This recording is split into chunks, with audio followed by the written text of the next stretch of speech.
After Miss Morris died, we kind of, closed down. Charles Cole worked at the former E.R. Morris Funeral Chapel for 9 years. He agreed to search for Stephanie Brakefield's cremated remains. Hanny DeFala just bought the abandoned building in a tax sale. He contacted Cole after seeing Sean Brakefield's story on NBC Action News. If we can get, my mom's ashes and everybody else's ashes up out of there, man, I appreciate it. Parents are very important to me, too. If I knew my parents were anywhere locked up, then I wouldn't let anybody do this to my family. Cole walked us downstairs to the morgue, where dozens of little black boxes with cremated remains inside line the shelves. And some people really ain't picked up because when they're old, they don't come back to pick them up. Cole knew exactly where the former owners kept the cremation log. Yes, she's right here. And like I said, she's been here 9 years, so. After finding Stephanie's name, he started searching the boxes. People break in, you see they don't bust the boxes open. As a matter of fact, she's right here.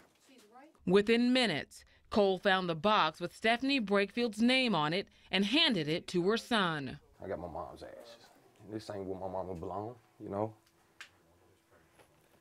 But I really do appreciate it, and I'm glad that they have found these people. Like, people need to come get them.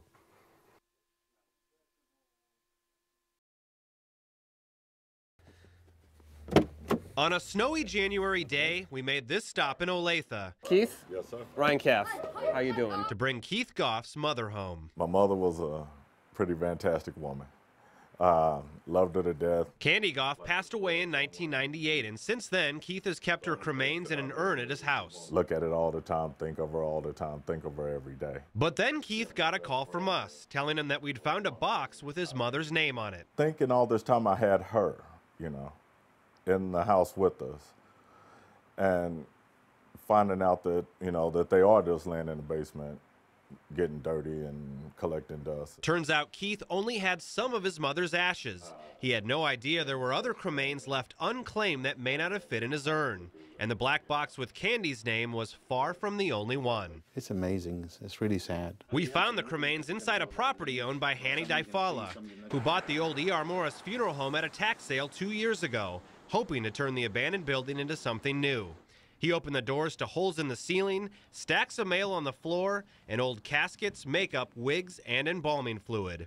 But none of that compared to what the new owner found crowding the shelves downstairs. Tell me about when you first took a look through the building and when you realized what was down here in the basement. It's mind-boggling, to tell you the truth, to think about it, and nobody leave the bodies of their family or loved one here in that cold basement. Funeral homes commonly have 1 or 2 boxes of unclaimed cremains, but this has been the resting place for the bodies of 155 people. I got my mom's ashes.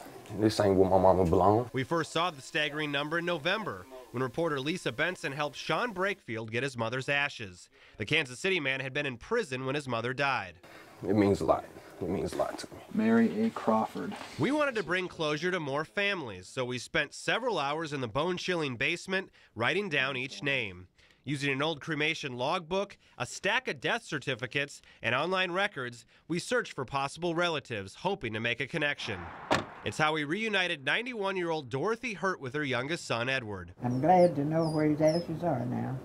I was wondering where they were going to be. We learned there's sometimes confusion among families about who's responsible for picking up cremains. One father told us that picking up his son's ashes was simply too painful. And at this KCK home, we heard how financial stress plays a part. Are you Barbara? Yes, sir. Hi there, Ryan Caff. Nice to meet you. Got Shirley here for you. Barbara Kirkendall's mother died in 2007, but alone and unemployed, she didn't have the money to pay for the services. Is this an important thing? Yes, sir, it is. It's my mother. Yes, sir, it is.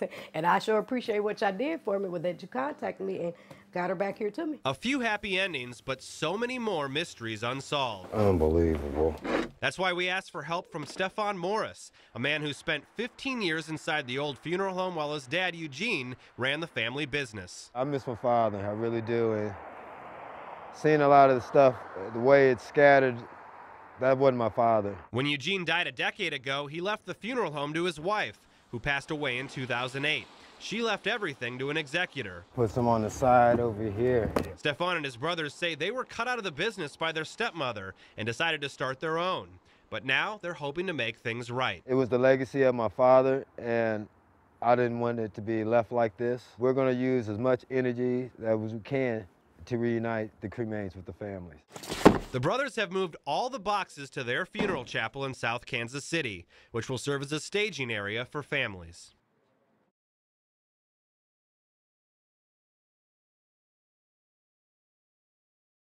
This is all that I really had from my father. For years, a stuffed animal was the only memory April Jackson had of her father. I've got like 6 pictures. On her 16th birthday, she finally saw photos of Steven Johnson, putting a face to the man murdered before she ever had a chance to know him. I feel like my father's been almost forgotten for like so long, but I think of him so much now. April saw our investigation about finding 155 boxes of ashes in an abandoned Kansas City funeral chapel. And she wondered, did one of the names we wrote down in the eerie, bone-chilling basement belong to Steven Johnson? The father's supposed to be a part of your life, and I never got to know mine, so it just means a lot to me that I can do this. In the weeks following our story, other families have been coming forward to claim the ashes of their loved ones. His service was November the 22nd of 1991. Including Myrna Washington, whose grandfather Albert died 20 years ago. Seeing the name of the old E.R. Morris funeral home jogged her memory. She says anyone with a sliver of doubt about their relative's final resting place should pick up the phone. We didn't have a clue what it was, and it just brought closure to our family. It was very important. I think you should look into it, if nothing else. Unbelievable. Stefan Morris helped move the boxes out of the abandoned building and transfer them to the funeral chapel he and his brothers own in South Kansas City. Actually, I feel kind of like a saint, to be honest with you. His father owned the old E.R. Morris funeral home before his death. For Stefan, this is a chance to repair the family legacy. After the news broadcast, have actually stopped me in the street, believe it or not, and told me that's a good thing that I'm doing and everything. My dad was a good guy. April. Hi. And here is Mr. Johnson. Okay, thank you. Okay, there you go. We were there when Stefan handed April an important black box, an emotional moment she says she'll never forget. Thank you. As her mother wiped away tears, April expressed relief her father will no longer be just another name on a dark and dirty shelf. I'm just happy I can do this and be able to have closure and go on with my life knowing that my dad was taken care of.